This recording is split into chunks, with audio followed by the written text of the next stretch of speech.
आप सबका स्वागत है हमारे झारखंड यूट्यूब चैनल पे। तो चलिए आज का नया टॉपिक हम लोग स्टार्ट करते हैं। देखिए, आज हम लोग डिस्कस करने वाले हैं झारखंड में धार्मिक आंदोलन। बेसिकली अगर मैं बता दूँ झारखंड में अगर धार्मिक आंदोलन की, तो ये आंदोलन नहीं ही कही जा सकती है, बस ये कहा जा सकता है कि इतिहास में हमें कुछ ऐसे प्रमाण मिलते हैं जिससे पता चलता है कि झारखंड के क्षेत्र में इन धर्मों की बहुलता थी। इसमें से हम लोगों जो पढ़ेंगे वो ज़्यादातर दो धर्म हैं। अगर मैं बात करूँ झारखंड में धर्म की, तो एक जैन धर्म और एक बौद्ध धर्म, ये दोनों की प्रचलता ज़्यादा थी, ज़्यादा हमें बहुलता देखने को मिली है इतिहास की तरफ से। तो आइए हम इन्हीं दोनों धर्मों के बारे में अच्छे से डिस्कस करते हैं। झारखंड में धार्मिक आंदोलन की अगर मैं बात करूं तो दो धर्म से जुड़ा हुआ था, एक है जैन धर्म, एक है बौद्ध धर्म। चलिए एक एक करके डिस्कस करते हैं जैन धर्म और बौद्ध धर्म के बारे में।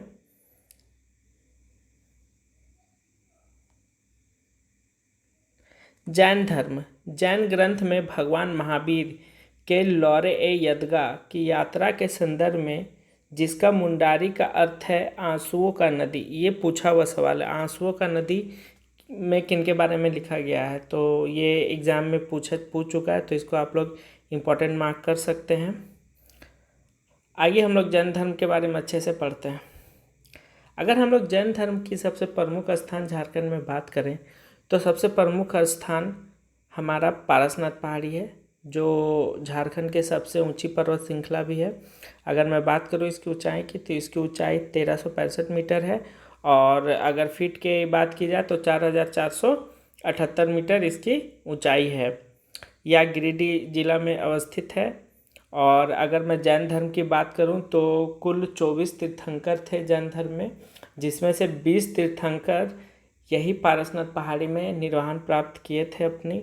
अगर मैं बात करूं इसमें सबसे प्रमुख तीर्थंकर की, तो 23वें तीर्थंकर पार्श्वनाथ थे, जिसके नाम पर पारसनाथ पहाड़ी है, वही यहाँ पे निर्वाण प्राप्त किए थे। और इसका जो निर्वहन है 1717 में प्राप्त हुआ था। और जैन धर्म के प्रथम तीर्थंकर की बात करें तो प्रथम तीर्थंकर अजितनाथ थे, 23वें तीर्थंकर पार्श्वनाथ थे, और 24वें तीर्थंकर महावीर थे। देखिए, तीर्थंकर तो 24 थे, लेकिन हमें उतने पढ़ने की ज़रूरत नहीं है, हमें बस पहली 23वीं और 24वीं याद रखनी है, और कुछ एक या दो और तीर्थंकर का नाम रखिएगा तो काम चल जाएगा एग्जाम में। तो पहला तीर्थंकर जैन धर्म का अजितनाथ, 23वें तीर्थंकर पार्श्वनाथ, और 24वें तीर्थंकर महावीर थे। अगर मैं पारसनाथ पहाड़ की बात करूं तो इसे जैन धर्म का मक्का भी कहा जाता है।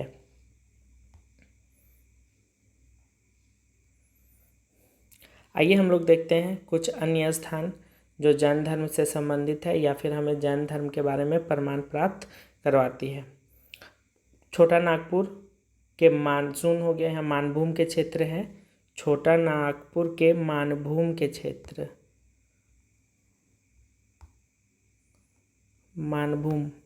मानभूम अभी वर्तमान में धनबाद में पाता है।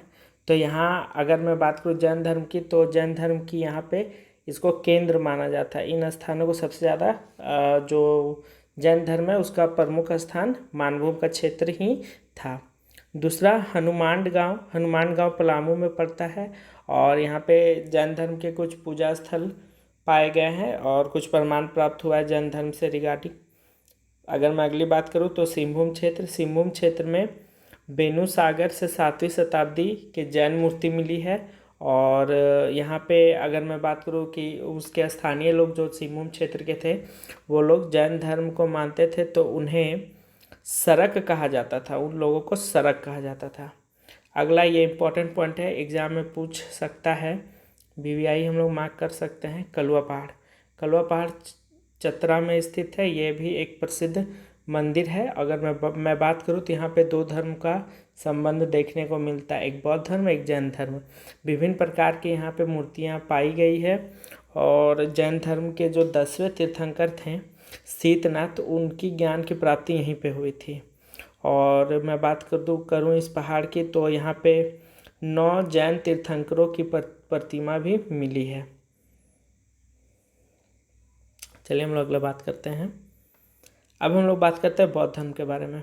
बौद्ध धर्म की यहाँ पे भी बहुत बहुलता या फिर बहुत स्थान पर इसकी पर मान्यता मिलती है, जिससे हमें समझ में आता है कि उस समय काल में जैन और बौद्ध धर्म दोनों धर्म की ज़्यादा बहुलता थी। यहाँ पे लोग ज़्यादातर जैन धर्म और बौद्ध धर्म को ही मानते थे इतिहास काल में।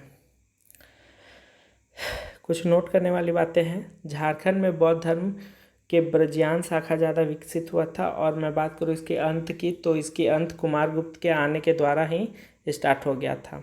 कुछ प्रमुख स्थान हैं बौद्ध धर्म से रिलेटेड, जहाँ पे कुछ बौद्ध धर्म से रिगार्डिंग चीज़ें मिली हैं या फिर प्रमाण मिले हैं। जैसे मूर्तिया गांव पलामू में सिंह का शीर्ष सांची स्तूप के सिंह का शीर्ष से मेल खाता है। अगर मैं सिंह का शीर्ष की बात करूं तो उसका सर वहाँ पे ऐसा मिला है जो सांची के स्तूप से लगभग समान मैच खाता है। करुआ गांव में बुद्ध का स्तूप मिला है। सूर्यकुंड हजारीबाग में है, जो वहाँ पे बुद्ध की मूर्ति प्राप्त हुई है। बहरनपुर में हजारीबाग, यहाँ पे 1200 ईस्वी पुरानी बुद्ध की मूर्तियाँ यहाँ पे मिली है। बेलवा दाग खूंटी की बात करें तो यहाँ पे बुद्ध के कुछ अवशेष मिले हैं। कटुंगा गांव गुमला की बात की जाए तो बुद्ध की प्रतिमा यहाँ पे मिली है।